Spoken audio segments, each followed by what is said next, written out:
第1章、ペトロダラートが何だったのか。皆さんはなぜアメリカがこれほど巨大な軍事力を維持できるのか不思議に思ったことはないでしょうか。なぜ世界中の国々がドルを保有しているのでしょうか。なぜアメリカは巨額の財政赤字を抱えながらも世界最大の経済大国であり続けているのでしょうか。その答えの一つが今回のテーマであるペトロダラー体制です。この動画ではペトロダラー体制とは何だったのか、なぜアメリカは世界の覇権国となったのか、そしてその体制がなぜ揺らぎ始めているのかを解説していきます。よろしければチャンネル登録と高評価をお願いします。近藤期間では軍事、経済、国際政治、エネルギー問題など世界を構造から読み解くコンテンツを配信しています。それでは本編に入りましょう。1971年8月15日、アメリカのリチャード・ニクソン大統領は後に世界経済を大きく変える決定を下します。それが金とドルの交換停止です。いわゆるニクソンショックです。当時の国際通貨体制はブレトンウッズ体制と呼ばれていました。各国通貨はドルに連動し、ドルは金と交換できることになっていました。つまり世界経済は金を基準として運営されていたのです。しかしベトナム戦争や社会保障支出の増加によってアメリカは大量のドルを発行していました。世界中にドルがあふれる一方でアメリカが保有する金には限界があります。各国がドルを金へ交換し始めればアメリカは対応できなくなります。そこでニクソン政権はドルと金の交換停止を決断しました。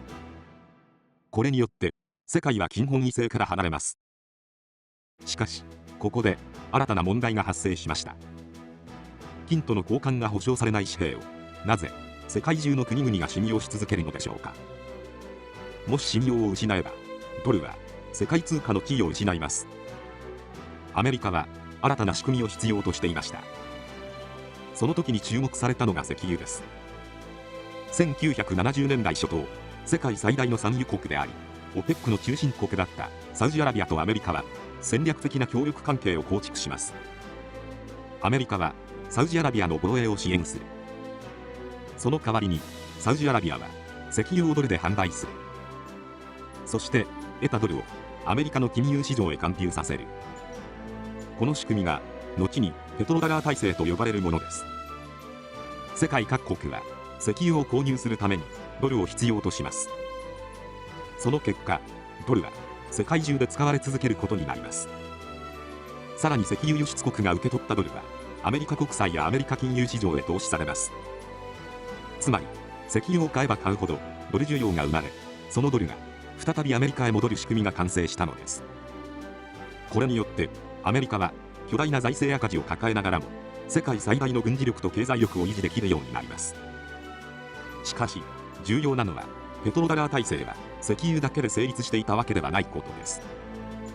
その背後には IMF、世界銀行、国際決済ネットワークなど戦後に構築された国際金融システムが存在していました。世界各国が貿易を行う、融資を受ける、通貨危機に対応する、その多くがドルを中心に運営されていたのです。つまりペトロダラーとは単なる石油決済の話ではありません。石油、ドル、金融、軍事、安全保障を結びつけた戦後世界秩序そのものだったのです。そしてこの体制は約半世紀にわたり世界を支配することになります。次章ではそのペトロダラー体制によってどのような新しい世界秩序が誕生したのかを見ていきます。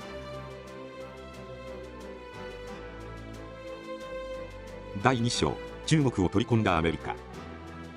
ペトロダラー体制が成立した1970年代、アメリカにはもう一つの重要な課題がありました。それがソ連との冷戦です。当時の世界は自由主義陣営と共産主義陣営に分かれていました。そして共産主義陣営には2つの大国が存在していました。ソ連と中国です。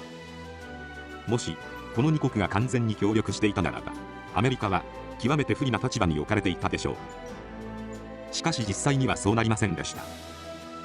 1960年代、中国とソ連は激しく対立するようになります。中ソ対立です。共産主義国家同士でありながら、両国は国境紛争まで発生させました。アメリカはこの状況を見逃しませんでした。1972年、ニクソン大統領は中国を訪問します。歴史的な米中接近の始まりでした。アメリカの狙いは明確でした。中国をソ連陣営から引き離すことです。そして中国にも理由がありました。毛沢東時代の中国経済が停滞していました。近代化には西側の資本と技術が必要でした。こうして両国の利害は一致します。1978年、中国は改革開放政策を開始します。その中心人物が鄧小平でした。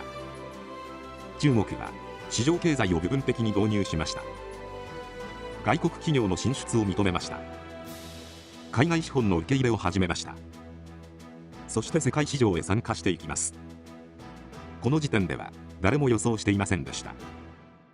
自ら世界経済へ取り込んだ中国が将来の最大の競争相手になるかもしれないことにです。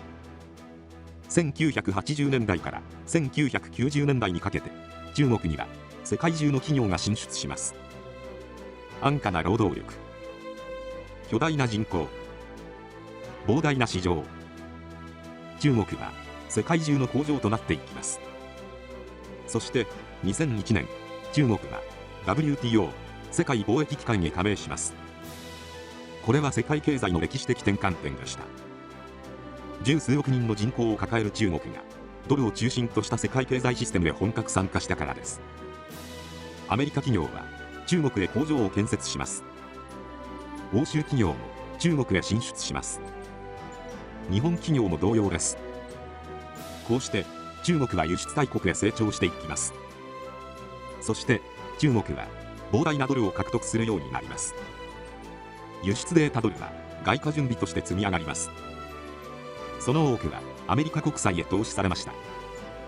つまり中国はアメリカと対立する共産党国家でありながら、同時にドル体制を支える巨大な参加者にもなったのです。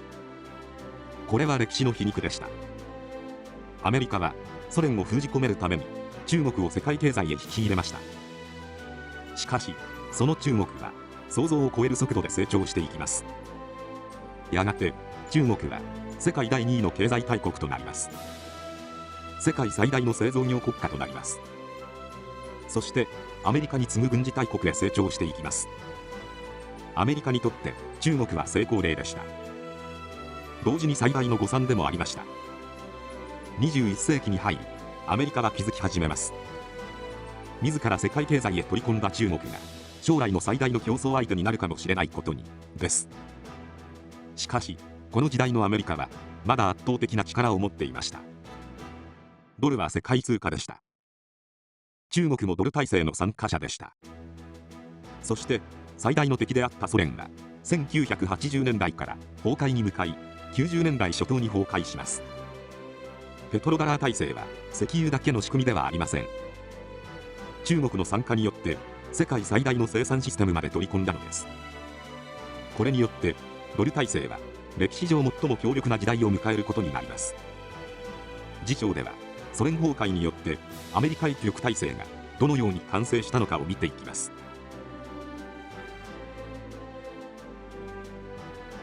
第3章、ソ連崩壊とドル覇権の完成。中国を世界経済へ取り込んだアメリカは冷戦において大きな優位を確立しました。そしてもう一つの歴史的転換点が訪れます。ソ連の崩壊です。1991年12月26日、ソビエト社会主義共和国連邦は消滅しました。20世紀最大の超大国の一つが歴史の舞台から姿を消したのです。しかし本当に重要なのは一つの国家が崩壊したことではありません。ソ連が築いていた独自の経済圏が消滅したことです。冷戦時代の世界には2つの経済圏が存在していました。アメリカを中心とする西側経済圏、そしてソ連を中心とする共産圏経済です。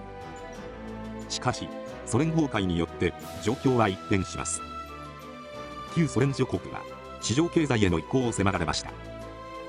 東欧諸国も西側経済への統合を進めます。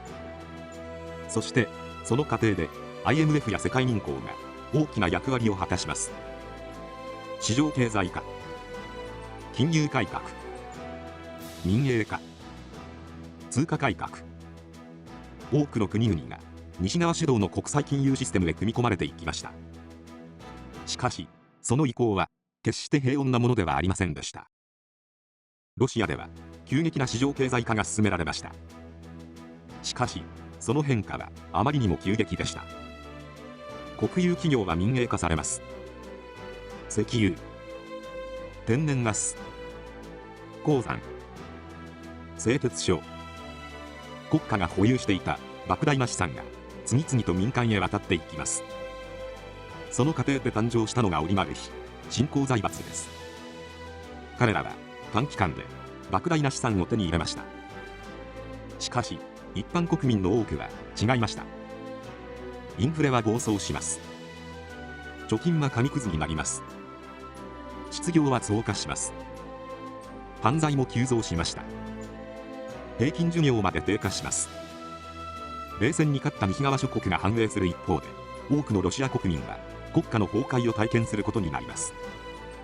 この経験は後のロシア社会へ深い傷を残しました。当時のロシアでは民主化、市場経済化、西側との協調、それらが豊かな未来をもたらすと期待されていました。しかし現実に待っていたのは混乱でした。国家は弱体化します。軍は衰退します。経済は外国資本や新興財閥の影響を強く受けるようになります。そして多くのロシア国民が、ロシアは敗北した、西側に利用されたという感情を抱くようになりました。こうした混乱の中でロシア国民が求めたのは自由ではありませんでした。秩序でした。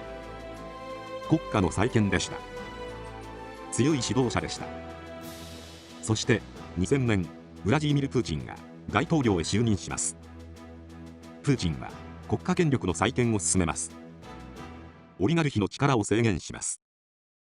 軍の再建を進めます。エネルギー産業への国家統制も強化していきます。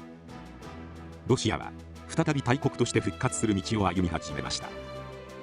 しかし同時にプーチンは一つの結論へ到達していました。ロシアが弱体化した原因は何か。なぜロシアはここまで追い込まれたのか。その答えとして彼が見たのがアメリカ中心の国際秩序でした。一方でアメリカは絶頂期を迎えていました。旧ソ連圏、東欧圏、そして全章で見た中国、これらが次々と世界市場へ参加していきます。ドルは世界通貨となりました。アメリカ国債は世界最大の安全資産となりました。ニューヨークは世界金融の中心となりました。そしてアメリカは唯一の超大国となります。1990年代から2000年代初頭、この時代はアメリカ一極体制の黄金時代でした。世界の工場となった中国も、市場経済へ移行した旧ソ連諸国も、西側へ接近した東欧諸国も、その多くがドルを中心とする国際金融システムの中で発展を目指しました。多くの人々はアメリカ中心の秩序が長く続くと考えていました。しかし歴史を振り返れば永遠に続いた覇権国家は存在しません。そしてロシアではその秩序への反発が静かに育っていました。その中心にいたのがプーチンでした。次章ではロシア、中国、そして新興国がどのようにアメリカ主導の秩序へ挑戦し始めたのかを見ていきます。第4章、ペトロダラー制へ挑戦する勢力。2000年代初頭、アメリカ一極体制は完成したように見えました。ドルは世界通貨でした。アメリカ経済は世界最大でした。アメリカ軍は世界最強でした。そして国際金融システムもアメリカを中心に回っていました。多くの人々はこの体制が長く続くと考えていました。しかし世界にはこの秩序を不満に思う国々も存在しました。その代表がロシアです。2000年に誕生したプーチン政権は国家再建を進めました。軍を再建します。エネルギー産業への統制を強化します。国家権力を再び強化していきます。そしてロシアは徐々に大国としての地位を回復していきました。しかし同時にロシアはアメリカ中心の国際秩序へ強い不満を抱いていました。冷戦後の国際秩序はロシアにとって敗北の象徴でもあったからです。一方、中国も変化していました。中国はアメリカが主導する世界経済システムの中で急成長しました。しかし経済力が拡大するにつれて中国はアメリカ主導の国際秩序そのものへ疑問を抱くようになります。世界第2位の経済大国となった中国はより大きな発言権を求め始めました。こうして中国は独自の国際秩序を模索し始めます。